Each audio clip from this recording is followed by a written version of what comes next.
Welcome, everyone. There we go. Welcome, everyone, and thank you for joining our Human Rights, Science, and Technology webinar series, hosted by the Movement Engaged Research Hub at the Center for Social Science Research at George Mason University. I should mention at the outset, this webinar is being recorded. We also have a technical glitch that makes it hard for us to see Ryan himself at the moment, but we can see his slides, which he'll be presenting. I'm John Dale, Director of Movement Engaged and Associate Professor in the Department of Sociology and Anthropology. It's my pleasure to introduce today's speaker, Dr. Ryan Welch. Dr. Welch is Associate Professor in the Department of Political Science and International Studies at Tampa, University of Tampa. His research and teaching revolve around human rights, political violence, and institutions. While on sabbatical this academic year, Dr. Welch has been working as a Science and Technology Policy Fellow at the National Nanotechnology Coordination Office of the U.S. government. His policy fellowship is sponsored by the American Association for the Advancement of Science. Ryan's portfolio at the National Nanotechnology Coordination Office includes social science, international cooperation, and responsible development of nanotechnology. And today, Dr. Welch will be discussing ways that institutions can incentivize political actors to make decisions that enhance the public good. Drawing on two seemingly disparate cases, national human rights institutions and the U.S. interagency coordination offices, especially the National Nanotechnology Coordination Office, he will highlight mechanisms by which government institutions can make people safer and more prosperous. Dr. Welch, welcome. Thanks, John, for having me. Apologies again that you cannot see me, but hey, maybe it's for the best anyhow. So let me see if I can. Can you see my slides, or do I need to share again? You need to share again. Okay. 1 second while I do that.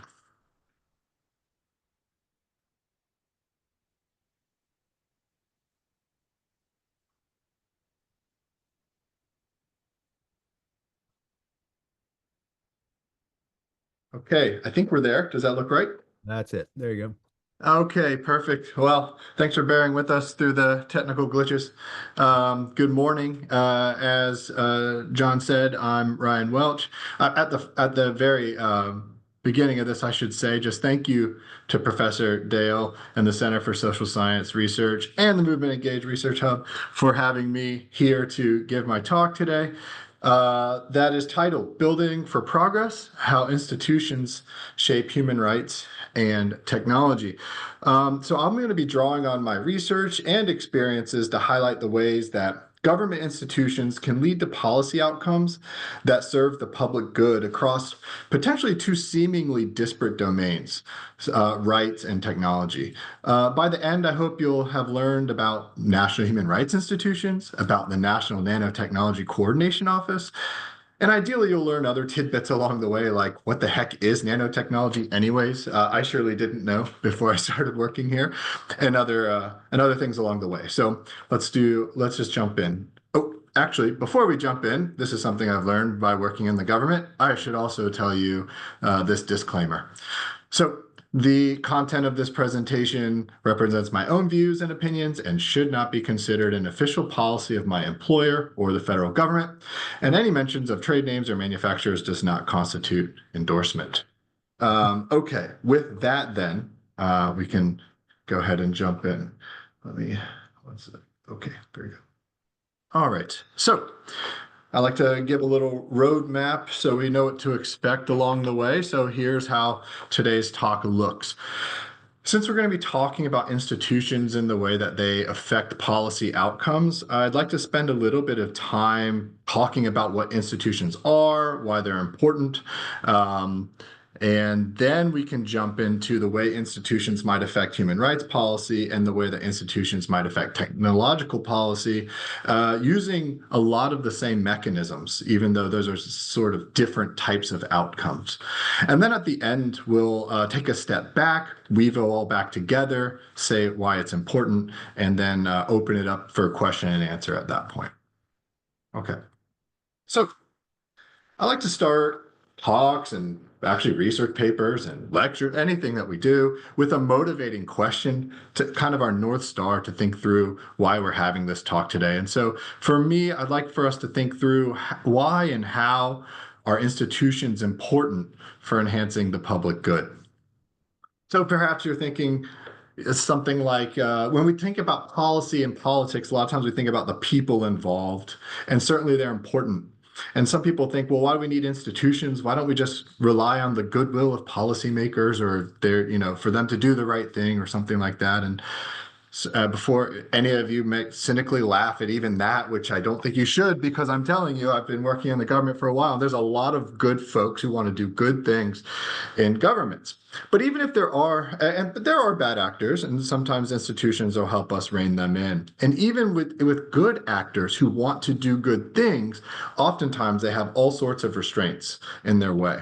And so institutions are ways in which represent opportunities for those actors that have goodwill and have good ideas to actually enact those good ideas. They also represent restraints upon actors that might either do something poorly, whether it's in bad faith or because they have the wrong policy ideas or something like that. So that's what we'll be tackling, right? So I'm not sure that actually let me hold off on that. Let me move on to the next thing. Okay, so before we get started, I think it's a really good idea to explicitly define our terms. And so we'll talk about what institutions are, especially a term like institutions.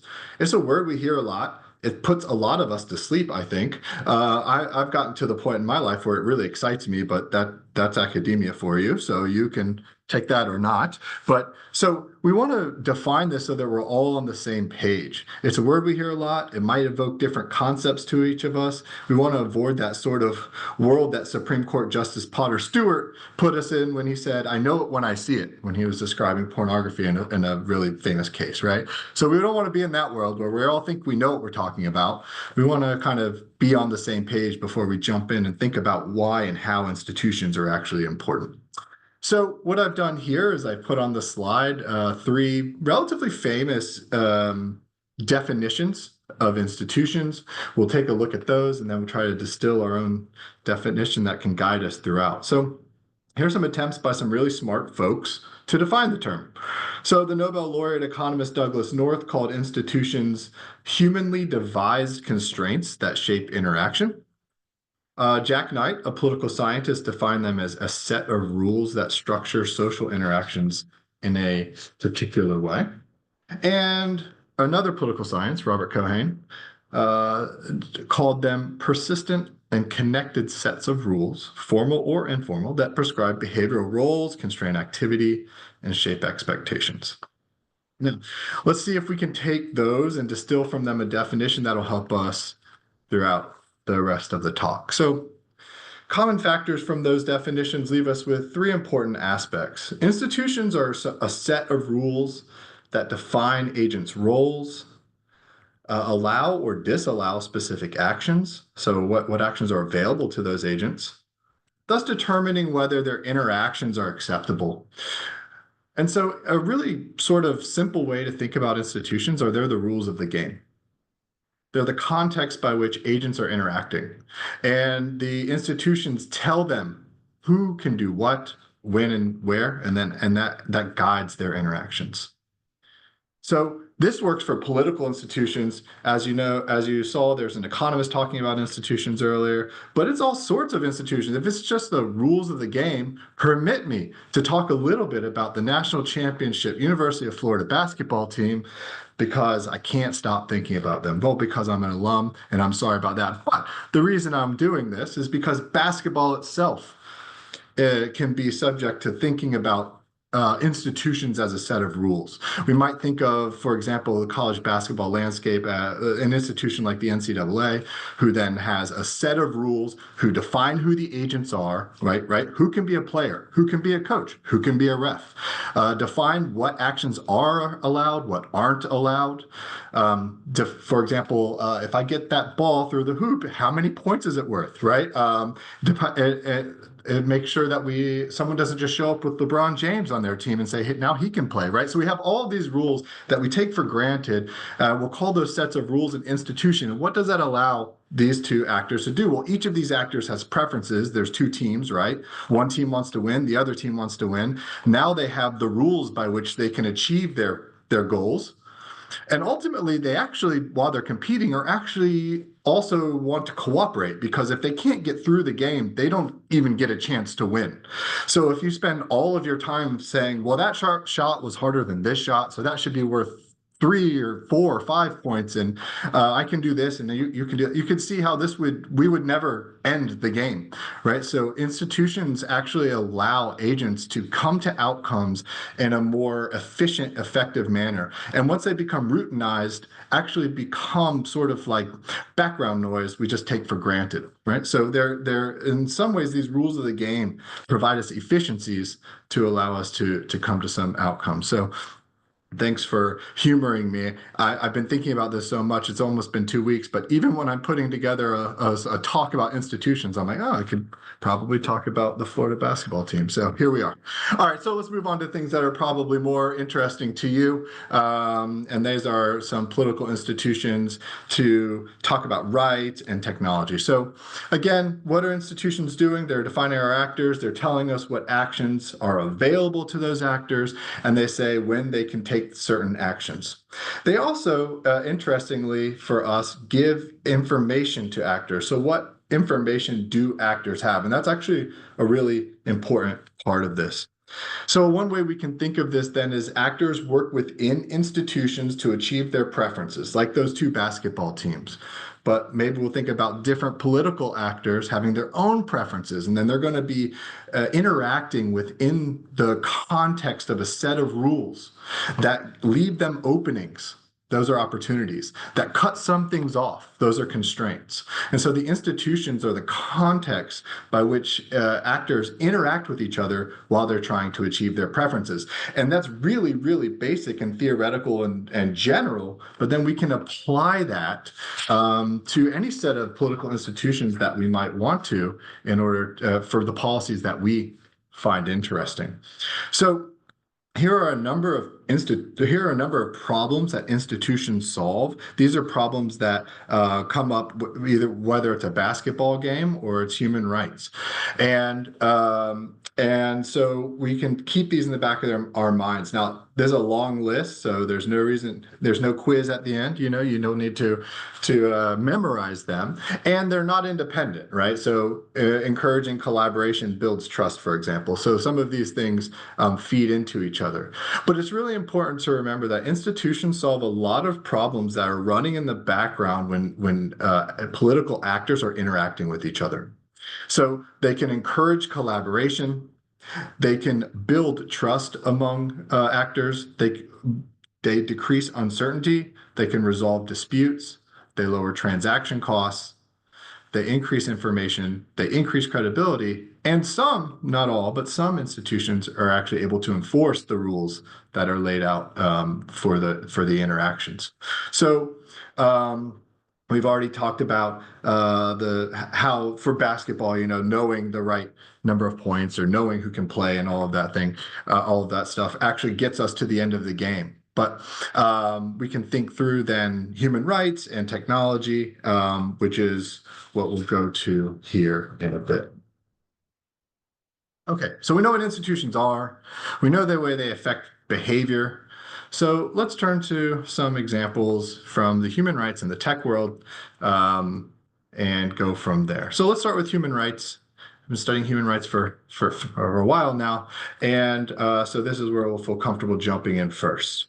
Now, we can think of all different types of institutions that might potentially protect human rights, and scholars have done so. And we could we could probably bend them in many ways, but one way to bend them is we have international institutions and domestic institutions. And international institutions might be things like international organizations, think the United Nations, something like that. Could be treaties, so international legal documents, basically, where countries commit not to abuse rights. It could be courts, so there are international, usually regional courts that oversee human rights abuses, especially we have them in Europe and in our Americas. There's one in Africa now. We also have domestic institutions. So constitutions are the rules of the game, right? So the constitutions in some way are institutions, and constitutions lay out what governments can and can't do. And many constitutions around the world, almost all of them, if you look at the literature, lay out the fact that you cannot abuse citizens' human rights or the population's human rights. Elections can serve to protect human rights, right? So people don't like to be abused, and there's a mechanism by which you can throw out the leader who abuses you. There are complications to that, of course, but these are institutions that could help. And last, there are domestic courts, which could also enforce the rights that were in the Constitution, for example. So here are some sort of what I would call usual suspect human rights institutions. And I want to get them out of the way here. Not that they're not important, but a lot of people have done a lot of work on these. And I study one type of institution in particular called national human rights institutions. And I like to set these out first so that I can sort of show you how they differ from these normal institutions, while also letting you know what national human rights institutions are. So many of you have probably not heard of national human rights institutions. Maybe some of you have. I certainly hadn't before I started studying them way back in graduate school. And the reason for that is probably because the United States doesn't have one. So we'll get to that. But for our purposes, the national human rights institutions are government institutions. So they're official government institutions that have an explicit human rights mandate.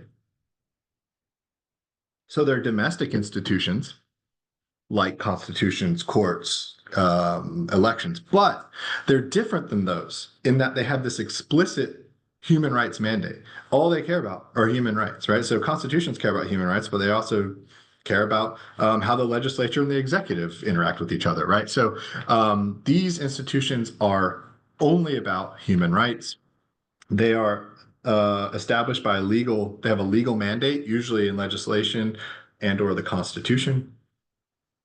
And interestingly, states get to customize them how they see fit. Now, this could be a plus or a minus, right? So at the end of World War II, at the birth of the United Nations, as they're thinking through, like, what would we want the global order to look like? Well, one of them was let's not have war, and the other one was let's have human rights. So they wrote into the charter protecting human rights. Right away, people in the United Nations recognized that these lofty ideals needed to be localized, and so they started talking about domestic institutions to localize these international human rights and place them in context. That said, not many countries took them up on it. The United Nations stopped talking about it, and they sort of went away for a while. Here's a line graph that shows the number of countries with an NHRI over time. I need to update this. This only goes to 2012, but I'll talk about what it would look like if it went to present. But you can see this large jump, late 80s, early 90s. In 1991,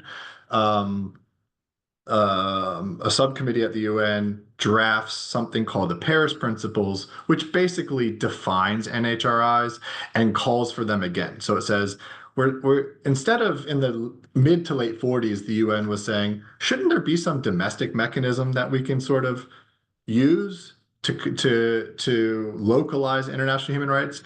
And now in the Paris Principles, the General Assembly in 1993 will say, yes, there should be. And here's what it should look like. It should be established in law. It should be independent from the government. It should have its own revenue stream. It should represent society. it should protect all human rights. So now we have this document, this international document that's saying, this is what a national human rights institution is, and we encourage you to have one. And that would be where this dotted line is, 1993. And you can see we get a real jump there. Up until around the late 2000s, 2010, we get a few that are going away. So what this would be NHRIs losing accreditation. So countries will create these institutions. Like I said, if you customize this institution, it's a strength, but it could also be sort of cynical, where a government goes, look, we have one of these things that you asked for, and it keeps telling me that all the torture I do is perfect and great and it doesn't exist or whatever, right? So we can think of ways in which these get captured by the government. So there's an accrediting body that makes sure these things aren't happening, and sometimes sometimes NHRIs will lose their accreditation. So we have some little blips that go down. And in fact, if we were able to put this line graph out into 2024, it would continue going up. The world has 118 national human rights institutions now.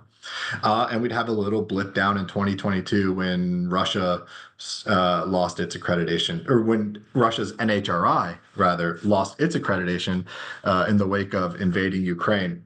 Now, had the NHRI wasn't being punished for Russia invading, but they also sort of helped out in some ways and excused some of the human rights abuses, and so then the NHRI lost its accreditation. So we can see this like large trend going up, and like I said, about 118 countries have them today.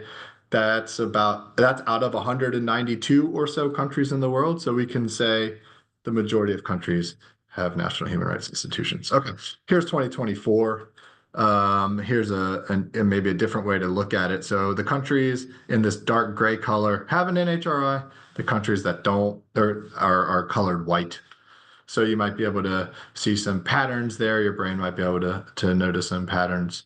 But here's what the state of the world looks like, at least last year, with respect to NHRS. Okay. What do they do then? Okay, so we know there are these domestic institutions that are meant to promote and protect human rights. Well, how do they do that? Well, myself and some co-authors collected a bunch of data, and actually there are that data collection project continues to this day. And here are some of the things that the laws that create NHRIs allow them to do. If we train our view to the bottom, we see that a vast majority of them can take complaints or publish, so over 80%. So that means individuals can show up and say, my human rights have been abused. Please do something about them. That's the taking complaints. Or they can publish reports. So they can publish to the public, this is what we found this year. This is what your government has done. All right. And then they can also visit, they can compel testimonies.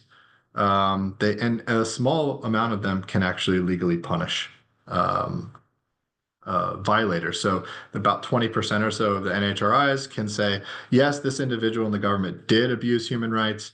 We'll fine that person, or in very rare instances, recommend jail time. Okay, so how do these NHRIs then protect human rights? Theoretically, we have some actors. This is thinking through institutions again, right? So we have some actors. There's governments. They have preferences. There's a population. They have preferences. We might also think about some accountability partners like civil society or something like that who might also have preferences. What does the government want? It wants to stay in power in the most simple terms. What does the population want? I don't know, a good life. That includes not being tortured and abused, right?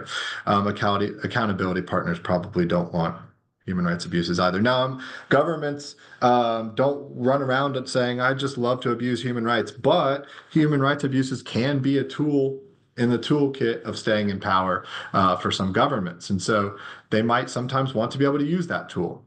And so the idea here is we have agents, the government, population, interacting with each other, and we might have some institution like an NHRI that will make that will increase or decrease the probability that governments turn to use that tool of human rights abuse, for example, to stay in power. So NHRIs are going to encourage. How do they do that? They encourage collaboration between between the population, between population and civil society. They increase information to those actors. Some of them, like I said, even offer some enforcement. What does this do? Does that mean that the NHRIs eradicate human rights around the world, human rights abuses around the world? No, but it, on the margins, can make human rights abuses more costly to the point where they might choose other avenues to secure power instead. So that's the theoretical idea. Let's see what the literature says about what actually happens in real life. So empirically, there's been some work to show that over time, countries that have NHRIs, so as the NHRI gets older in a country, they do better and better at protecting rights, particularly physical integrity rights. So those would be things like torture, killing, political imprisonments, and disappearances. Disappearances when government agents show up and kidnap you and take you to a place where you cannot get any legal recourse, right? So over time, countries that have these NHRIs don't commit these physical integrity rights as often. But for some reason, it's not really working on civil political rights in that paper. So that's kind of interesting. I don't know the reason. We know NHRIs can be effective at reducing torture, at least when countries have ratified human rights treaties not to torture. So in that paper, countries that ratified the treaty that didn't have an NHRI didn't change their behavior. Countries that ratified that treaty but did have an NHRI actually tortured less often, suggesting that the NHRIs are this domestic institution on the ground that's able to hold governments accountable to their promises. When NHRIs work with civil society, rights abuses happen less often. And also after court rulings, NHRIs can be leveraged to make human rights more protected. Okay. So these are sort of some empirical findings in the literature, a quick sort of lit review. Okay, great. So that's an NHRIs. Let's do this transition then to technology. For the second half, we'll talk about technological institutions. In particular, we'll be talking about coordination offices, and then even more particular, I'll talk about the National Nanotechnology Coordination Office, if for no other reason than I'm sitting in it right now. But here we are. So coordination offices are really interesting. So the U.S. government, so this is all U.S. government stuff. So we're changing away from international stuff to U.S. government. U.S. government is sort of unique in that there is no department or ministry of science. And so the science and technology that gets done across the US government is done across several agencies and spread out throughout the government. So you could see how this might sometimes be inefficient. And so we have coordination offices that can coordinate across those federal agencies and offices in order to achieve certain goals. Right. So I'll show you I'll show you all the coordination offices in the next one, but the goals will be specific, like nanotechnology or artificial intelligence or something like that. They too are established in law, protecting them in the governmental sort of institutional hierarchy as well. So here are the current coordination offices in the U.S. government, and that one at the end with a question mark is potentially coming, depending on legislation. So right now, as we stand, we have one for artificial intelligence, nanotechnology, networking and IT, quantum science, and global change, which that's more like climate, global climate. And then the last one that is written into some draft legislation, but it's not been passed, is for biotechnology. So we'll see if that comes along. I think this is as good a time as any to also define what nanotechnology is. I said you might learn what that is as well, so let's do it. According to U.S. law, nanotechnology encompasses science, engineering, and technology that enables understanding, measuring, manipulating, and manufacturing at the atomic, molecular, and supramolecular levels aimed at creating materials, devices, systems, with fundamentally new molecular organization properties and functions. This is a mouthful. And other ways to think about this would be, and other people have defined it as manipulating atoms and molecules at the nanoscale. So what's that? 100 nanometers or less. Okay, well, what's that, right? Like I have a hard time understanding what that is. For reference, a human hair is 80,000 nanometers wide. So I'll say that again. So nanotechnology occurs at 100 nanometers or less, and a human hair is 80,000 nanometers wide. We're talking about really small scale stuff. And that's the important part, because when you get down to these really small scales, the surface to volume ratio of the materials is different, is higher actually, and there's quantum effects. And so what that means is that a lot of these materials and molecules have different properties. They're going to have different reactivities, different melting points, different fluorescence, different optical and magnetic properties, which then unlock, as you might be thinking, all sorts of technological advances, where we can start to see these novel properties and then use them for policies or for outcomes that are good for people. Okay. So nanotechnology has been around for a while, even though you may not have heard much about it. And here are just some common products that nanotechnology already exists in. So the mRNA, anything from mRNA vaccines to pretty displays, everything in between: semiconductors, food preservation, water purification, sunscreen, flame retardant, solar panels.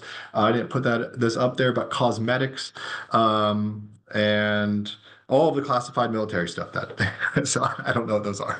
Right. So, but they're in a lot of different products. And so even if we don't talk about it a lot and we haven't heard about it, it's pretty ubiquitous. And also, it's a really, what do you say? Well, I'll go so that I don't get tripped up. All right. So let me then talk about the NNCO, but the National Nanotechnology Coordination Office. But in order to understand that, we have to understand the NNI with the National Nanotechnology Initiative. So, this is government. We got alphabet soup. So we shall wade through the alphabet soup and figure out what all of these things are and how they connect to each other. So the National Nanotechnology Initiative is a U.S. government research and development initiative. It includes over 30 federal departments, independent agencies, and commissions. Recall, I was saying that we don't have a Department of Science, right? There's no Secretary of Science in the United States. And so our science gets done across all of these departments. It was launched in 2000, and even there were talks about it probably starting in the late 90s. But then launched in 2000 and then codified into law in 2003 by the 21st Century Nanotechnology Research and Development Act. So here is a sort of graphic that shows the 30 plus offices and agencies that are working together.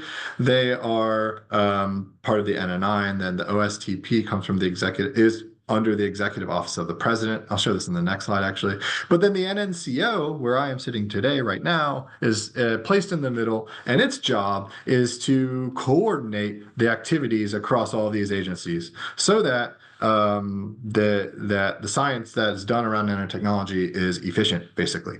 And I'll go over that a little bit in the next slide. Here's another sort of organizational chart. We don't need to know all of them, but I think it does a little bit of work to think through. Okay, I'm used to standing in front of a class with a laser pointer, but let's start with me up here at the top. We're at the Executive Office of the President. In that box is the Office of Science and Technology Policy, the OSTP. Under that, we have the National Science and Tech Council. And then we get down to the Subcommittee on Nanoscale Engineering, so NSET. Right. So this is a straight line down from the Executive Office of the President. Now the NNCO works to help NSET coordinate its activities. It also, within NSET, we have the Nanotechnology, Environmental, and Health Implications, or NEHI working group. The NNCO works with that. The idea of that working group is that all these awesome technologies that we're creating are also remaining net positives, basically, for humans in the environment. And then also the NNCO has its own communities of research. So, for example, and that's at the bottom left, there's one called the US-EU cores or communities of research. It's a really neat initiative where the US nanotechnologists in the US government and in the EU meet with each other and talk with each other and work with each other, and the NNCO facilitates some of that work as well. So here's some of the things that the NNCO does. So how then does it help us get positive policy outcomes for all of us taxpayers? Well, it enhances interagency coordination. It supports a shared infrastructure. So as you might imagine, the technology to do some of this work and the tools to do some of this work, pretty expensive. And so they are arrayed across the country in a network of infrastructure, and the NNCO helps coordinate that. So when someone needs a special microscope, they can find that within the network. They can enables leveraging resources while avoiding duplication. So that's just straight up efficiency, establishes our shared goals, priorities, and strategies, and then fosters some international cooperation as well. Now, I'm going to tell you, I think I'm running a little low on time. I forgot to set my timer, but I think I'm feeling that feels right. But let me just tell you about one really cool thing that the NNCO is doing now, and then we'll skip to the conclusion. So recently, we have Department of Energy scientists at the Oak Ridge Labs, which is a part of this infrastructure that the NNCO is helping to coordinate, coming up with a new sort of lubricant, right? So you know, think about the parts in a car engine, and we have motor oil in between those, and it allows those things to slide back and forth. But we still have some friction, and in fact, it has a coefficient of friction of 0.1. These carbon nanotubes, which are just exactly what they sound like, really small tubes of carbon, just straight up carbon, that are much smaller than a human hair, remember, create a layer in between the moving parts and create this very, very fine layer. They slough off and become a sheet and can reduce the coefficient of friction to 0.001. So this is 2 orders of magnitude lower. In fact, superlubricity, which I did not even know was a thing, but I do now, is at 0.01. So by one more order of magnitude, these things can basically get rid of most friction. And that might sound kind of like, that's maybe it sounds boring to you. I don't know. I think it's kind of cool. But also, I'll point out friction at interfaces, so machines, cars, cost the US $1 trillion annually. So if we can get this scaled up into manufacturing and actually using it all the time, it's like a real money saver. So whether you're jazzed by machines or jazzed by saving money, this seems like a pretty cool advance. I'll leave some of this other stuff so that I can get us to the end. Yeah, so I'll just point this out. I pointed out all of these things that institutions can do. I won't belabor the point, but basically NHRIs and the NNCO, the two that I spent the most time on, does all of these except for enforcement. The NHRIs do the enforcement, and actually only 20% of them, right? So we can think through the importance of enforcement for conceptualizing institutions, but maybe that's another talk. All right, so these institutions can do all of these things towards their goals, whether it be creating better human rights policy, creating better nanotechnology policy. Okay, I think I'm about towards the end there, so I'd like to save some time for question and answer if we have any. And if we run out of time, here's my email address. I'm always happy to field emails, so feel free to do that. I'll turn it over to you then, John. Great. Thank you so much, Ryan. That was really fascinating. I guess superlubricity, if I'm pronouncing that correctly, uh, might put some mechanics out of business. So There's always winners and losers, aren't there? that's right. Well, speaking of some losers, you're a political scientist, and I'm a political sociologist. I'm gonna ask you a little political question, uh, namely about the $500 billion gorilla in the room, what I call Dodgy, I guess Doge. I was looking at your slide with, I guess they were all the 30 plus government offices and departments that the National Nanotechnology Institution that comprise it, and the NNCO, you said, coordinates these to make nanoscience more efficient. Um, Looking at that slide, I was recognizing a lot of those departments and the cuts that are going on right now. Some of the strains that are being put on those offices. From the perspective of being at the NNCO, how have you started to see that uh, already complicating coordination, and what are some of the biggest concerns moving forward for nanotechnology? Yeah, I'm happy to take that. Although I'll take it from the perspective of a fellow Right. who is working within the NNCO. And so again, this is my own thoughts. I was disclaimer two. All right, so there have been some effects. Some people that the really neat thing about this office is, and actually just heartwarming thing about this office is it's a lot about human interaction, and the people work together a lot and they know each other. And why I bring that up is that we or the work at the nanotechnology or the NNCO has been slowed down a bit in that key people will have been let go. And so we work across several agencies, right? Um, but oftentimes we'll have a handful of representatives from those agencies that work with us a lot. And it's worth noting, like they don't get paid any extra money for working with us. They just believe in the mission. And so they're really passionate people who want to work with us. And so the way it's affected us most directly is we've lost some of those passionate people. We've lost some of our contacts to some of the agencies.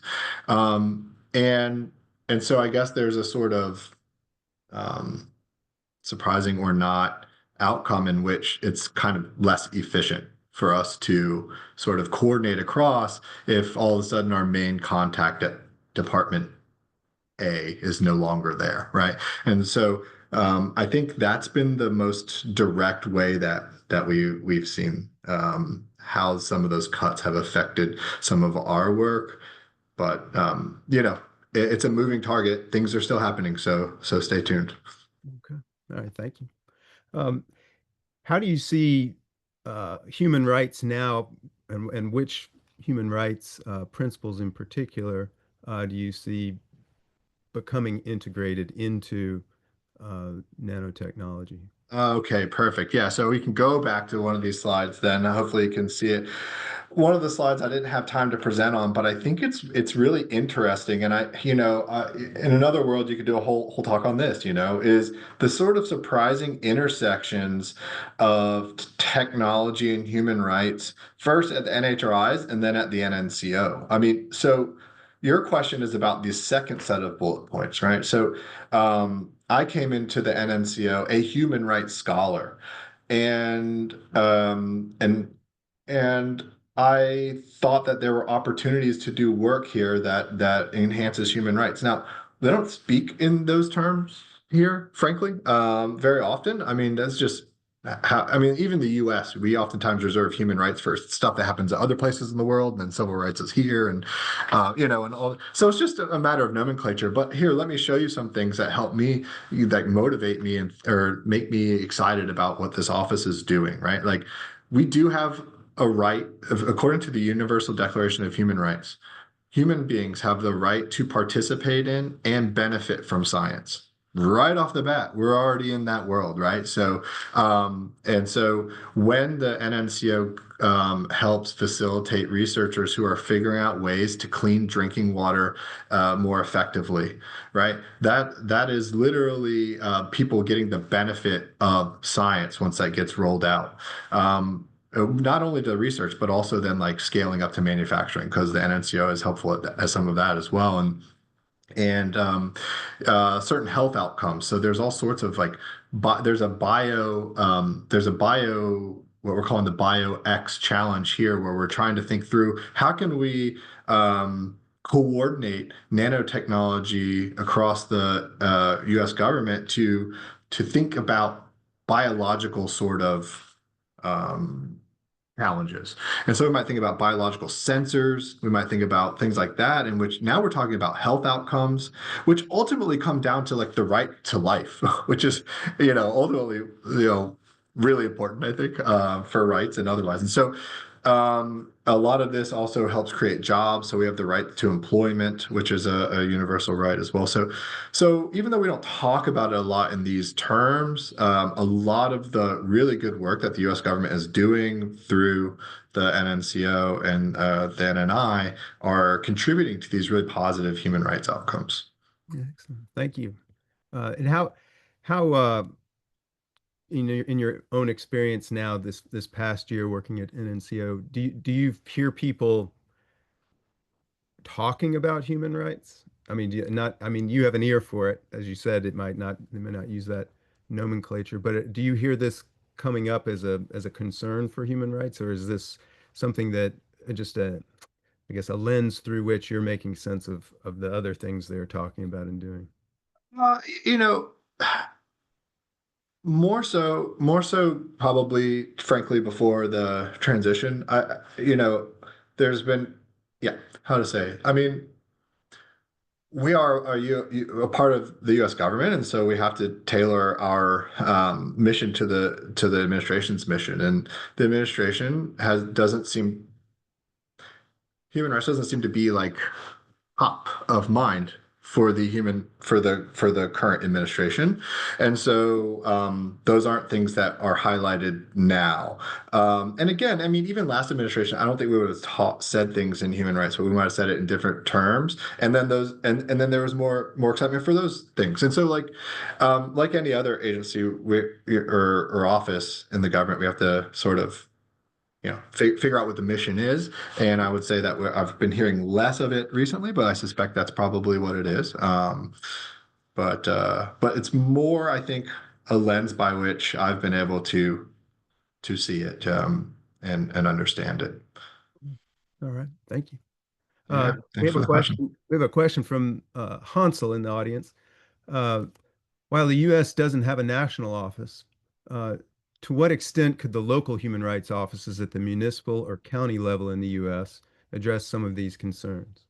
Oh man, I promise you I did not pay this person. So, but this is great. So I actually spent 2 years in the Phoenix, Arizona area doing a postdoc.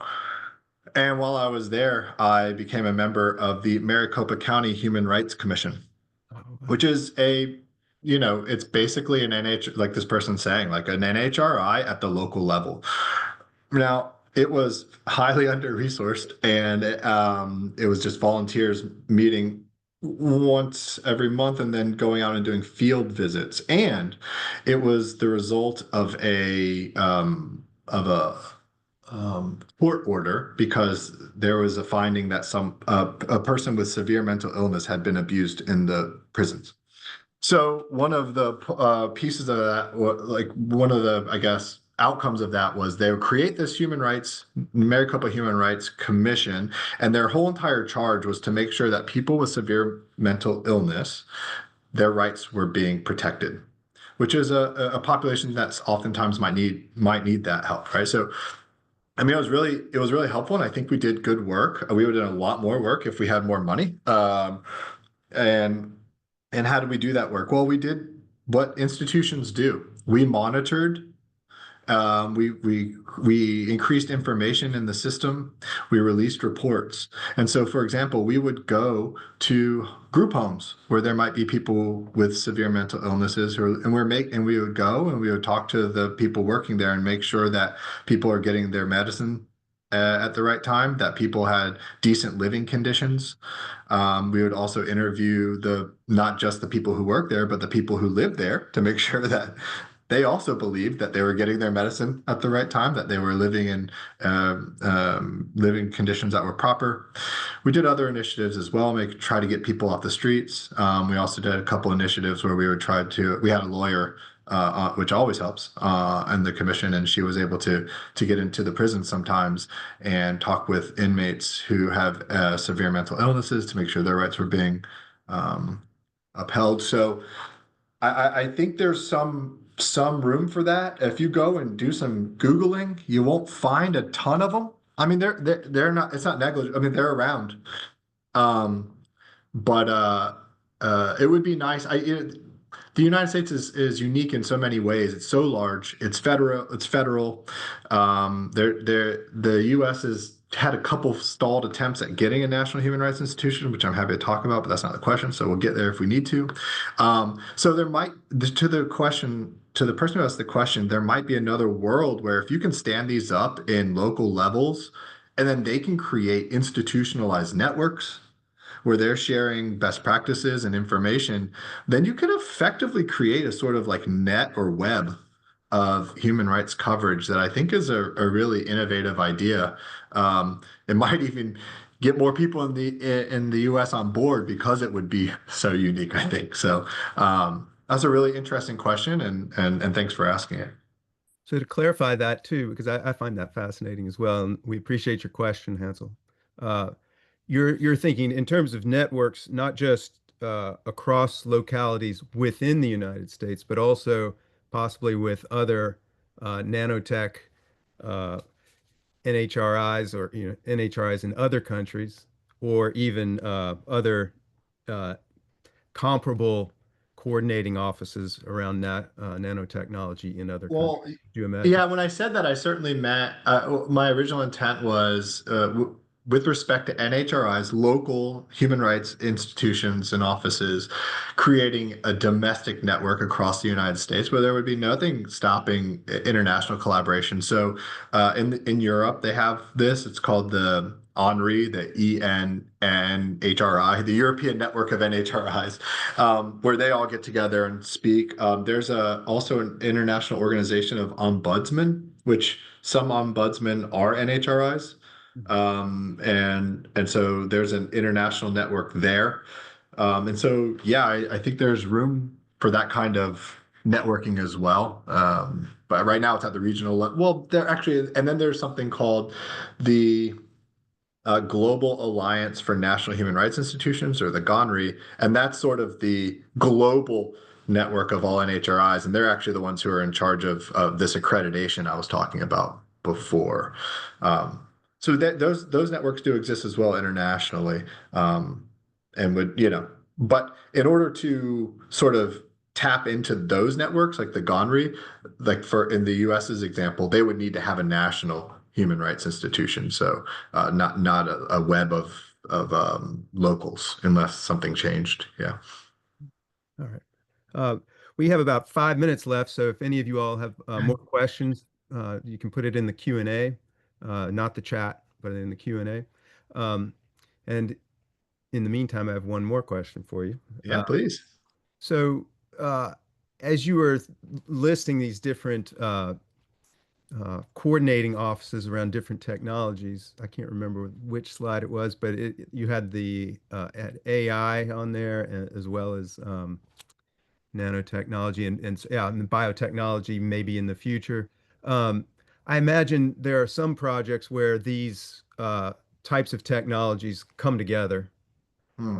You would have coordinating offices coordinating with each other. Uh, Yeah. maybe coordinating offices that have integrated to different degrees some of these human rights principles, right? Working with NHRIs.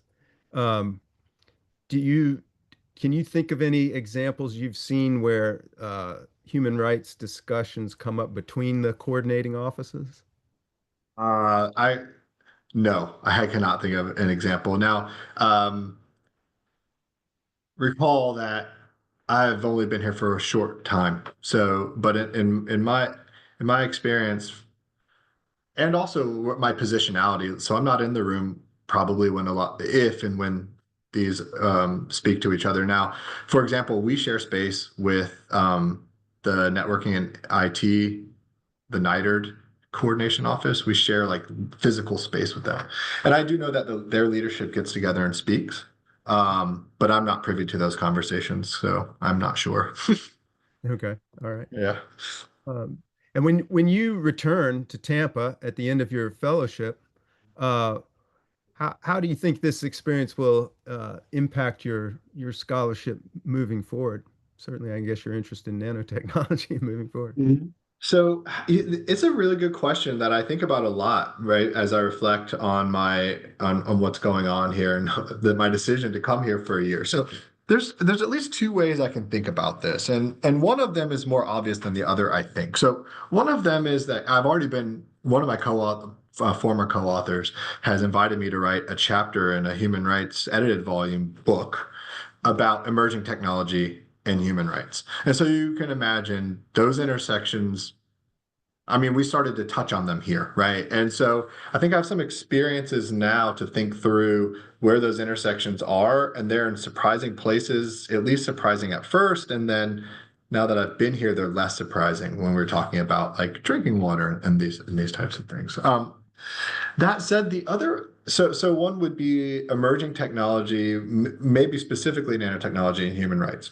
I've also met a nice network of scholars and workers here who work on things like responsible development of nanotechnology, which gets into they don't use rights language often, I don't think, when I read their papers, but it's in the same realm. I mean, they're worried about making sure people are living a dignified life with the technologies that are occurring, right? So we can think of that through a human rights lens. Now, the other thing that's really interesting that I've identified, and it's kind of like whispering in the background of this talk, is no one really, or not no one, but a lot of people don't know what NHRIs are, and a lot of people don't know what the NNCO are, and they both kind of function in similar ways, although they have different like reasons to exist. Like they don't have, except for these like a vast minority of NHRIs, they don't have enforcement powers of any kind. And so their real political power is in the networks that they have with actual humans,